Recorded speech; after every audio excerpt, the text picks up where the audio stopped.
Alright everyone, Cowboy Trades here. Welcome to the channel and welcome to the educational series. In today's episode, I'm going to be discussing how you can get the US 10-year minus the US 2-year over on TradingView, and also why you would want to use it. So first things first, how do you get this chart over on TradingView? You simply want to click on the add symbol and type in the following: US 10-year, so US 10Y minus US 02 year.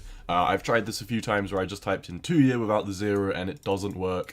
Also be aware that this isn't actually going to pop up with a chart because this isn't a default TradingView chart. You're just going to simply type in what I've typed in, hit enter, and you're going to see your new chart has just appeared. So secondly, why would you want to look at the US 10-year bonds minus the US 2-year bonds? Well, for pretty much the same reason that you would want to look at government bonds in the first place. Now, if you didn't know, from a fundamental perspective, when you're coming over to something like the US government bonds 10-year yield, whether you're looking at the 10-year or the 2-year yield, these are inversely correlated to, your equity market. So when we come over to something like the S&P 500, you can basically see when when people start investing in the bond market, it's a sign that markets are becoming more risk on. People are scared to start investing in things like your S&P 500, your NASDAQ. So you can really see the turning point when government bonds really start to run up in profitability. This is when people start getting spooked out of the stock market, or it could be opposingly. For example, people could be getting spooked out of the stock market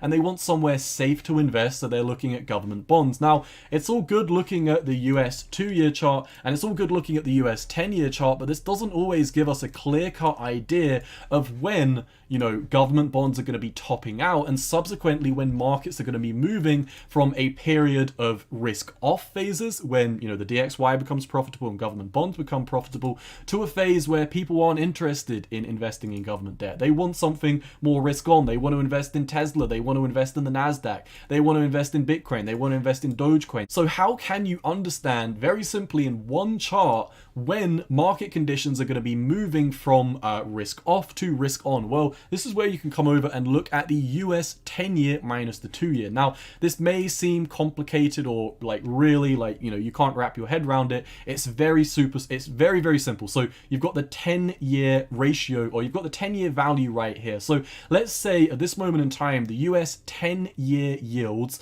are priced in at $10, and we're minusing the US 2-year yield. So we've got 10 minus 2, assuming that the 2-year yields are going to be at the valuation of 2. So you can imagine it's very simple. 10 minus 2 equals 8. What happens if the 2-year starts pushing up more exponentially than the 10-year? It's a sign that markets are becoming even more risk off, because when the 2-year starts to move up higher than the 10-year, you're in a more risk off scenario. So let's say now that the 2-year, the US 2-year, which it actually currently is. If we come over to the US 2-year, you can see it's on a much more exponential rally than the 10-year, meaning, right now people are hoarding into these government bonds, which are going to pay out their expiration in, 2 years or so. They're rushing into these, but not the 10 years. And this is why you can see, once again, if we continue with this, so this is the 2-year, even though it's now valued at 3. Now let's say the 2 years valued at 4. It's moving up even further. The 10 minus 2-year is now coming in at 6 instead of our initial 8. So you can imagine the higher the 2-year ratio, or the higher the 2-year moves to the upside,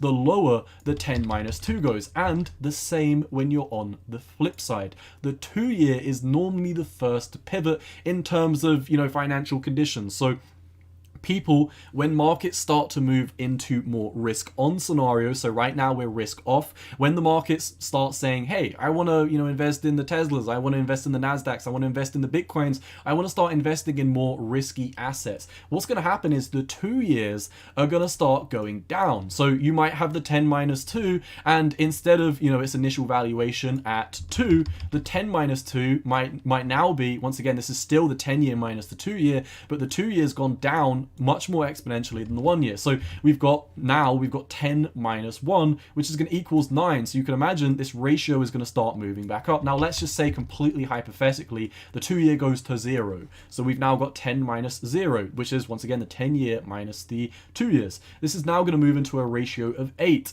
This is now going to move back up to 10. So this is going to move up even higher. And once again, when the 10 minus 2 starts to turn to the upside, it is a sign that markets are moving from a risk-off phase into a risk-on phase. And we can look at what happens when these pivots happen in the bond markets for the S&P 500 and Bitcoin. They don't always happen straight away, but they're a great indication of what is to come when consumer sentiment starts to, shift to these changes in bond markets and equity markets. So, for example, down here, you can see the 10-2 was heavily decreasing, meaning the 2-year was going up much more than the 10-year, but they were both going up. So government bonds were going up and up and up and up and up and up and up. 2-year started to pivot, and what happened was the bonds started to pivot at that time over here. And you can see once again, it's not an instant reaction. These bond markets do not, change the price of your equity markets and your cryptocurrency markets overnight. But what you can see is after the 10-2 started to really, really run up for a while,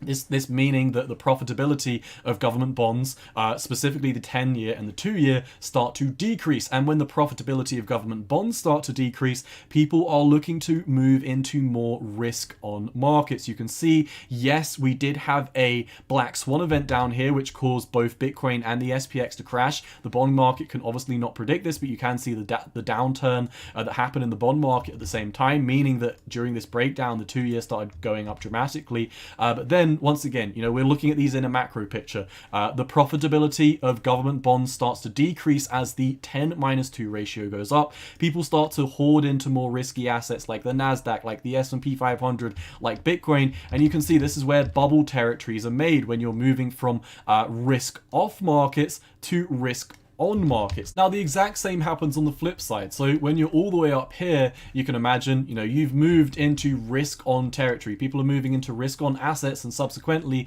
they're not interested in bonds. So the profitability of bonds is very low down here. So what happened round about the 28th of March? Well, we had a taster of things to come that we're currently sitting in right now. The 2-year started absolutely exploding. And when the 2-year for the government bond started outpacing the 10-year, you can see Bitcoin was trading round about 48,000 and the S&P 500 was making that lower high after its all-time high at 4,500. Now, after the profitability of government bonds started to increase, when this ratio started to go back down, yes, they reverted back their gains next week, but once again, it was a sign of things to come. We made a lower high, and then ever since then, government bonds have been exploding in profitability. Remember, when this ratio, the 10-2, moves to the downside, it's indicative that government bonds are becoming very profitable. And what's been happening since these government bonds have been increasing in profitability? Well, we know what happens. We know why people invest in government bonds. They're very risk off. They're basically the most, government debt is probably one of the safest things that you can invest in from an economic perspective. So once again, when the profitability of government bonds starts to increase, specifically meaning the 2-year is outpacing the 10-year, these markets move from very risk on territory where they're at their all-time highs, and they start de-risking. We start de-risking from these risk on markets like the cryptocurrency markets, equity markets, etc. And this happens when government bond profitability starts to increase. So while you may look at the 10-year, while you may look at the 2-year, and you might see that we are in a slight correction right now, the 2-year is not dropping too much, and it is still holding very strong. And this is why we're seeing over on the 10-2, when the 10-2 is continuing to push down and make new lows, it is a sign that bonds are probably going to become more profitable, and the stock markets and cryptocurrency markets are likely to go down to lower valuation. So this is a very interesting metric. Do also bear in mind, this is not the end all and be all. I am not telling you to only look at the US 10-2 to get an idea of when financial conditions should pivot. You should be looking at the DXY, you should be keeping up with the news, you should be keeping up with the Fed commentary, you should be looking at the interest rates. There are plenty of things you can look at to keep a track on financial conditions, market sentiment. Are we in, accommodative territory? Are we in restrictive territory? And when we're looking at these bonds, when we're talking about bond profitability, this is just one way of understanding whether markets are currently in a risk on or a risk off phase. I definitely recommend you pair this with a plethora of other TA, but this is one of my favorite charts. This is all I've got for you for the educational series. If you do enjoy the educational updates, be sure to hit that like button, leave a comment, and also this is just one update in terms of my entire educational playlist. This will be the 31st update, so if you do find this interesting, come over to this playlist. I teach you all about, cryptocurrency securities, coins versus tokens, how to add indicators on TradingView, EMA ribbons, how to compare charts, overlay fractals, all of that good stuff. Come check it out. It's all I've got for you for this video. Cowboy out. Peace.